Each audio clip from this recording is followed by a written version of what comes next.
Bonjour à toutes et à tous, chers élèves, j'espère que vous allez bien, que votre préparation se passe à merveille. Alors, dans le cadre de l'étude de la structure de la boîte à merveilles d'Ahmed Safraoui, une série de 12 vidéos sera mise en ligne.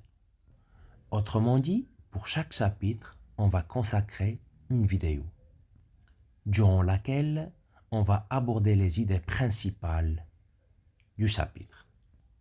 Mais en quoi ça va nous être utile, monsieur, de connaître la structure de la boîte à merveilles? Alors là, c'est une très bonne question. Pour répondre à cette question, il faut savoir que la connaissance de l'enchaînement des événements dans la boîte à merveilles est très important.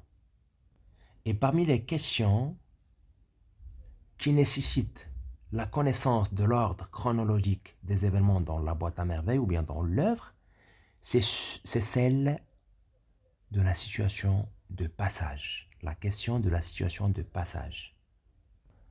En outre cela, ces idées principales vont vous aider à avoir un résumé, d'où l'importance de les retenir par cœur.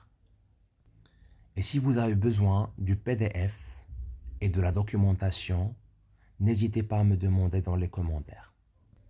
Sans plus tarder, on va commencer par l'incipit, qui a pour thème principal la solitude du narrateur adulte. Donc la première idée principale du premier chapitre de la boîte à merveilles d'Ahmed Safraoui, c'est le thème, l'évocation de la solitude du narrateur adulte.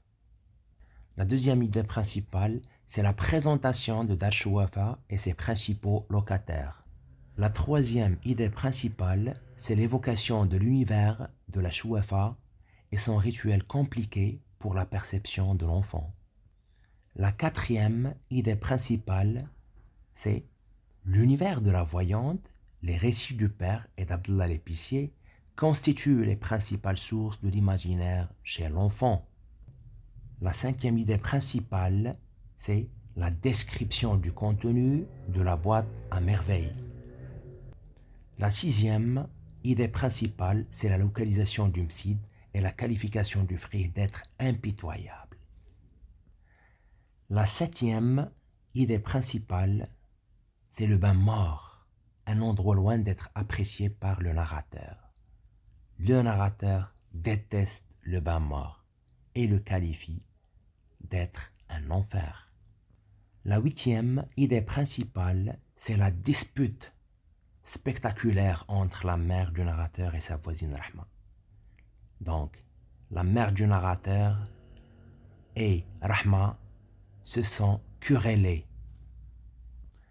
La neuvième idée principale, c'est l'évanouissement du petit, c'est-à-dire de Sidi Mohammed.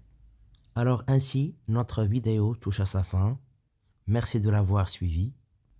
N'hésitez surtout pas à poser toutes les questions qui vous passent par l'esprit. Et pour m'encourager, aimez, commentez et partagez le mieux que vous pouvez. Merci infiniment. À très bientôt. Allah yasahel alaikum.